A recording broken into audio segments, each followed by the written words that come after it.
حضرات ذی وقار سامعین مکرم، آئیے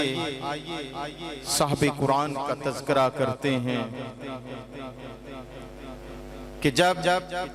نعت لکھنے والا بھی کمال ہوتا ہے اور پڑھنے والا بھی کمال ہوتا ہے، اور آپ بھی نعت سمجھنے والے ہوں تو پھر روحانیت جو ہے وہ عروج پہ پہنچ جاتی ہے۔ کیونکہ جب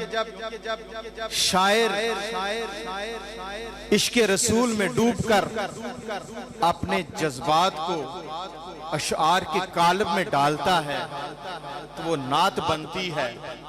نعت ہوتی کیا ہے؟ نعت سرمدی جذبات کی ترسیل ہے۔ ذرا اونچی آواز سے کہہ دے سبحان اللہ۔ رحمت و بخشش کی ارزانی ہے نعت مصطفیٰ، رحمت و بخشش کی ارزانی ہے نعت مصطفیٰ، دیدہ و دل کی ثنا خوانی ہے نعت مصطفیٰ۔ ارے نعت ایسا کمال عبادت ہے کہ دل کے بنجر کھیت میں کرنے اگا دیتی ہے نعت، دل کے بنجر کھیت میں کرنے اگا دیتی ہے نعت، نقش باطل کے جبینوں سے مٹا دیتی ہے نعت، اور دل کی ہر دھڑکن کہے یا مصطفیٰ تو نعت ہو، دل کی ہر دھڑکن کہے یا مصطفیٰ تو نعت ہو، حکم دے میرے قلم کو جب خدا تو نعت ہو۔ اور شہر طیبہ کی گزرگاہوں میں جینا نعت ہے، جام حب سرور کونین پینا نعت ہے۔ اس لیے نعت پڑھنے کے لیے دل پاک ہونا چاہیے، غرق الفت دیدہ و نمناک ہونا چاہیے۔ ایسے ہی عظیم ثناخواں کلام اقبال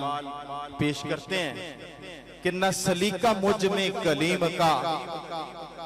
نہ سلیقہ مجھ میں کلیم کا، نہ کرینہ تجھ میں خلیل کا، میں ہلاک جادوے سامری تو قتیل شیوائے آزری، میں نوائے سوختہ درگلو تو پریتا رنگ رمیتا بو، میں حقائق غم آرزو تو حدیث ماتم دل بری، میرا عیش غم میرا شہد سم میری بود ہم نفس عدم، تیرا دل حرم گروے عجم تیرا دین خریدہ کافری،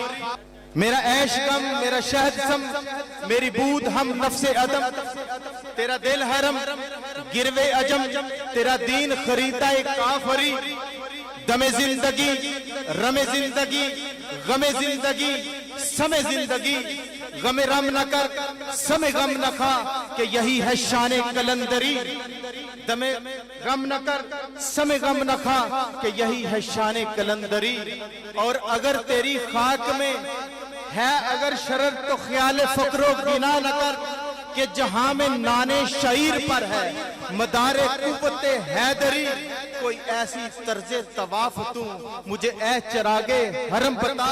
کہ تیرے پتنگ تو پھر عطا ہو وہی سرشتے سمندری،